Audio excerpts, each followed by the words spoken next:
Hello Nanba, this is Karthi. Welcome to krmotovlogs. நம்ம சேனல்ல நீங்க travel videos, bike videos, அப்புறம் informative videos எல்லாமே பார்க்கலாம். ஸோ சேனலை மறக்காம சப்ஸ்கிரைப் பண்ணி வச்சுக்கோங்க. ஓகே நண்பா, அப்படி இன்ஸ்டாகிராமில் போய் ஃபாலோ பண்ணுங்க. இன்னைக்கு நம்ம என்ன வீடியோ பார்க்க போறோம் அப்படின்னு பார்த்தீங்கன்னா, உங்களுக்கே தெரியும் நான் ஏற்கனவே வந்து என்னோட oneplus 8 Proக்கு வந்து ஒரு UV டெம்பர் ஒட்டி அது வந்து ஒரு ப்ராப்ளம் ஆச்சுன்னு சொல்லி நான் வந்து வீடியோ போட்டிருப்பேன். அதுக்கப்புறம் நான் வந்து நிறைய டெம்பர் வந்து நான் வந்து மாற்றி பார்த்துட்டேன். எதுவுமே வந்து செட்டே ஆகலை. கிட்டத்தட்ட டெம்பர் மட்டும் பார்த்தீங்கன்னா இந்த oneplus 8 Proக்குன்னே நார்மல் டெம்பர் வந்து ஒரு 2 தடவை மாற்றிருப்பேன். யூவி டெம்பர் ஒரு 3 தடவை மாற்றிருப்பேன். அதுக்கப்புறம் இன்னொரு விஷயம் வந்து யூஸ் பண்ணேன். அதையும் ஒரு ப்ராப்ளம் ஆகி அதுக்கப்புறமும் திரும்ப வந்து அதையும் ஒரு விஷயமாக மாற்றிருக்கேன். அது என்ன ஏது அப்படின்றத பற்றி தான் இன்றைக்கி இந்த வீடியோவில் நம்ம வந்து பார்க்க போகிறோம். ஓகே நண்பா, இப்போ பார்த்தீங்கன்னா நான் வந்து இப்போ லாஸ்ட்டாக போட்டிருக்கிறது வந்து நம்ம oneplus 8 Proக்கு பார்த்தீங்கன்னா ப்ரொடெக்ஷன் ப்ரோ அப்படின்ற ஒரு ஸ்க்ரீன் கார்டு நான் வந்து இப்போ வந்து யூஸ் பண்ணியிருக்கேன். இதுக்கு முன்னாடி அந்த யூவி டெம்பர் வீடியோ வந்து நிறைய பேர் வந்து பார்த்துருப்பீங்க. அது என்ன ஆகும்னா, லைட்டாக தண்ணி பட்டாலோ இல்லை காதை வச்சு ஃபோன் பேசும்போதோ அந்த ஸ்வெட் வந்து அதில் பட்டுட்டாலோ அந்த லிக்யூட் வந்து ஒரு மாதிரி வெளியே வந்து அந்த இது ஸ்க்ரீன் ஃபுல்லாகவே ஒரு மாதிரி நாஸ்தி ஆகிடும். அதனால் எனக்கு அது சுத்தமாக வந்து யூஸ் பண்ண பிடிக்கல. நார்மல் டெம்பர் யூஸ் பண்ணலாம் அப்படின்னு சொல்லி பார்த்தா இது கர்வ்டு எட்ஜஸாக இருக்கிறதுனால இந்த கர்வில் வந்து கரெக்டாக போய் அது வந்து ப்ளேஸ் ஆக மாட்டேது. எடுத்துகிட்டு வந்து அதுவுமே வந்து ஒரு பெரிய ப்ராப்ளம் ஆகிட்டே இருந்துச்சு.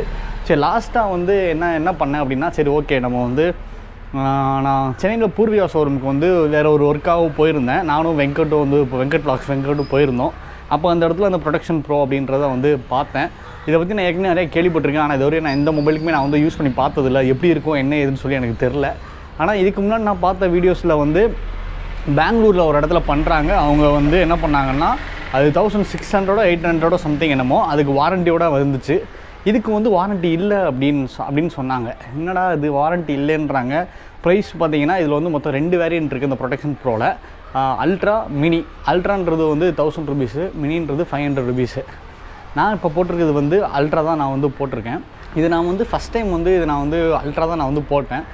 சென்னையில் வந்து இதை வந்து நான் வந்து ப்ளேஸ் பண்ணிட்டு நான் வந்து வந்துட்டேன். அவங்க என்ன சொன்னாங்கன்னா, ஒட்டினதுக்கப்புறம் ஒரு 4 hours வந்து சார்ஜ்லேயே வந்து ஃபோனை வந்து வச்சுருங்க. நல்லா வந்து ஃபோன் ஹீட் ஆகிற அளவுக்கு நல்லா வந்து யூஸ் பண்ணுங்கள். அப்போ தான் வந்து இந்த இதெல்லாம் வந்து நல்லா கர்வ்டு எட்ஜஸ்லலாம் போய் கரெக்டாக ஒட்டும் அப்படின்னாங்க. நானும் அதே மாதிரி என்ன பண்ணேன், நல்லா வந்து 4 hours வந்து சார்ஜ் போட்டேன். கேம் வந்து பப்ஜிலாம் விளையாண்டு ரொம்ப நாளாக ஆச்சு. சரி இதுக்காவது பப்ஜி விளாடுவோம் அப்படின்னு சொல்லி பப்ஜி விளாண்டேன். நிறையா ப்ரௌஸ் பண்ணேன். ஃபோன் நல்லா ஹீட் ஆச்சு. அப்படிங்கும்போது ஒட்டவே இல்லை. நான் திரும்ப போய் கேட்டேன், இந்த மாதிரி நான் வந்து நைட்டு நான் வந்து எங்கள் ஊர் மதுரைக்கு கிளம்புறேன், இது இப்படி இருக்குது, இது இப்படியே இருந்தால் எனக்கு செட் ஆகாது, அதனால் நீங்கள் ஏதாவது பார்த்து கொடுங்க, ப்ராப்ளம் வந்துச்சுன்னா நீங்கள் தான் இதுக்கு பொறுப்பு அப்படின்னு. அவங்க சொல்லிட்டாங்க, இல்லை ப்ரோ நான் நிறையா ஃபோன் ஒட்டியிருக்கேன், நீங்கள் வந்து ஒன்றும் பிரச்சனை இல்லை, நீங்கள் போங்க, நீங்கள் யூஸ் பண்ண செட்டில் ஆகிடும் அப்படின்னாங்க. நானும் மதுரைக்கெலாம் வந்துட்டேன், எங்கள் ஊருக்குலாம் வந்துட்டு நான் வந்து யூஸ் பண்ண ஒரு வாரம் 2 வாரம் ஆச்சு.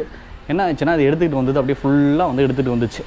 போச்சுனா இந்த தடவையும் இன்வெஸ்ட் பண்ணுவோன்ட்டு ஒரு 1000 ரூபா இன்வெஸ்ட் பண்ணோம், அதுக்கும் சோலி முடிஞ்சிரா அப்படின்ட்டு இதாகிடுச்சு. அப்புறம் நான் கால் பண்ணி கேட்டேன், ப்ரோ இந்த மாதிரி இதாகிடுச்சு, நான் அன்றைக்கே சொன்னேன் இதை ஒட்டி கொடுங்கன்னு, நீங்கள் செட் ஆயிரும்னு சொன்னீங்க, இது வந்து ஒட்டவே இல்லை அப்படின்னு. அவங்க என்ன சொன்னாங்கன்னா, நீங்கள் மதுரையில் ஏதாவது பூர்வீகாலுக்கு போய் எடுத்துகிட்டு போய் காட்டுங்க, அங்கே ஏதாவது ப்ளேஸ் பண்ணுங்கள், அப்படி எதுவும் செட் ஆகலைன்னா நான் வந்து என்ன பார்த்துக்கலாம் அப்படின்னு சொன்னாங்க.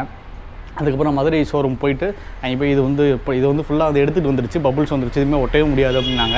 அப்புறம் சென்னைக்கு கால் பண்ணி நான் என்ன பண்ணேன், இந்த மாதிரி அவங்க பேச சொன்னாங்க அப்படின்னு சொல்லி பேச வச்சேன். அவங்க சொன்னாங்க, இருக்கிறத எடுத்துகிட்டு அப்படியே ஒட்டுங்க, நான் அவர் சென்னை வந்தாருன்னா நான் பார்த்துக்கிறேன் அப்படின்னு சொல்லி சொன்னாங்க. அவரும் இதுக்கு எடுத்துகிட்டு அப்படியே விட்டுட்டாரு. அதுக்கப்புறம் ஃபுல்லாக பபுள் ஆயிடுச்சு, ஃபோன் ஃபுல்லாக பபுள் ஆயிடுச்சு. இப்போ ஒரு ரீசெண்டாக ஒரு 1 வீக் முன்னாடி நான் வந்து சென்னை போயிட்டு வந்தேன். மோஸ்ட்லி யாருக்கும் தெரியாது, இன்ஸ்டாகிராம்லேயும் நான் வந்து எந்த ஒரு அப்டேட்டும் போடல. அண்ணன் மேரேஜுக்கு இன்விடேஷன் கொடுக்குறக்கா நான் வந்து போயிருந்தேன். சரி இதே ஒரு சாக்காக வச்சு நம்ம போயிடலாம் அப்படின்னு சொல்லிட்டு அங்கே போய் கேட்கும்போது, ப்ரோ இதுக்கு வாரண்டிலாம் கிடையாது, நான் என்னோடய கை காசை போட்டு தான், ஏன்னா நான் தான் பண்ணேன், நான் என்னோடய கை காசை போட்டு தான் நான் பண்ணணும் அப்படின்னு சொல்லி அவர் சொன்னார். எனக்கு ஒரு மாதிரி மனசை கேட்கல. ஏன்னா இப்படி ஒரு ப்ராடக்ட்டு 1000 ரூபா கொடுத்து இது பண்ணுறோம், அதுக்கு ஒரு வாரண்டி கூட இல்லை அப்படின்னா அது கொஞ்சம் சிரமமான விஷயம்தான். அப்புறம் என்ன சொன்னார், இப்போதைக்கு ஸ்டாக்கும் இல்லை ப்ரோ, அல்ட்ரா மட்டும்தான் இருக்குது அப்படின்னாரு. சரி ஓகே ப்ரோ, அப்போ நீங்கள் வந்து என்னாலையும், ஏன்னா எனக்கும் இது கஷ்டம், ஏன்னா நானும் 1000 ரூபா கொடுத்துருக்கேன், அவருக்கும் இது கஷ்டம், அவர் சரியாக ப்ளேஸ் பண்ணல அப்படின்னா நம்ம 2 பேரும் ஷேர் பண்ணிக்கலாம் ப்ரோ அப்படின்னு சொல்லிட்டு அவர் 500 போட்டார், நான் 500 போட்டு திரும்ப அல்ட்ரா வந்து ஒட்டினேன். இந்த தடவை பக்காவாக ஒட்டி கொடுத்துட்டாரு. அது அப்போது அந்த டைமில் வந்து ஏதாவது டஸ்ட்டு போய் இதில் ஒட்டிக்கிச்சா என்னன்னு தெரில, அதனால் அது சரியாக ஒட்டலையா என்னன்னு சொல்லி தெரில. அதுக்கப்புறம் அதை ப்ளேஸ் பண்ணி கொடுத்தாருங்க. பாங்க ஃபினிஷிங் பாருங்கள் எப்படி இருக்குன்ட்டு பாருங்கள். இதில் தெரியுமா? தெரியுது.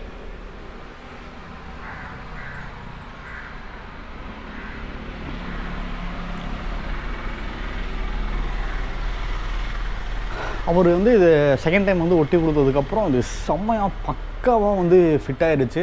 நல்லா ஹீட் பண்ணி நல்லா வந்து, ஏன்னா இப்போ நீங்களாம் வந்து இதை ப்ளேஸ் பண்ணிங்கன்னா அடிக்கிற வெயிலுக்கு ஃபோனை கொண்டு போய் ஒரு 1/2 மணி நேரம் வந்து வெயிலில் வச்சுட்டு வந்துருங்க. ஏன்னா படக்குன்னு ஒட்டிக்குது. நானும் வந்து வெயிலில் கொஞ்சம் மோஸ்ட்லி நான் வந்து அங்கேயும் சுற்றிக்கிட்டு இருப்பேன். கடை விஷயமா இருக்கட்டும், இல்லை அப்பா பிஸ்னஸ் விஷயமா இருக்கட்டும். அதனால் நிறையா ஃபோன் வந்து வெயிலே இருந்து ஹீட் ஆகும். அந்த ஹீட்லேயே இது நல்லா ஒட்டிருச்சுன்னு சொல்லி நினைக்கிறேன். அந்த மாதிரி நீங்களே இதை போடலாமான்னு கேட்டால் தாராளமாக போடலாம், கண்டிப்பாக போடலாம். OnePlus 8 Proன்னு மட்டும் இல்லை, யாரெல்லாம் கவுட் எட்ஜஸ் வச்சுருக்கீங்களோ அவங்களும் போடலாம். கவுட் எட்ஜஸ் இல்லாமல் நான் வந்து ஃபோன் வச்சுருக்கேன் ப்ரோ அப்படின்னு சொல்கிறவங்களும் நீங்கள் வந்து போடலாம். ஆனால் ஒட்டும் போது கூடவே இருங்க, எங்கேயும் போயிடாதீங்க. கவுட் எட்ஜஸாக இருந்தால் நல்லா ஜாக்கிரதையாக வந்து ஒட்ட சொல்லுங்கள். ஒட்டிட்டு பேண்ட்டு பாக்கெட்லேயோ இதில் தூக்கி கொண்டு போய் வச்சிடாதீங்க.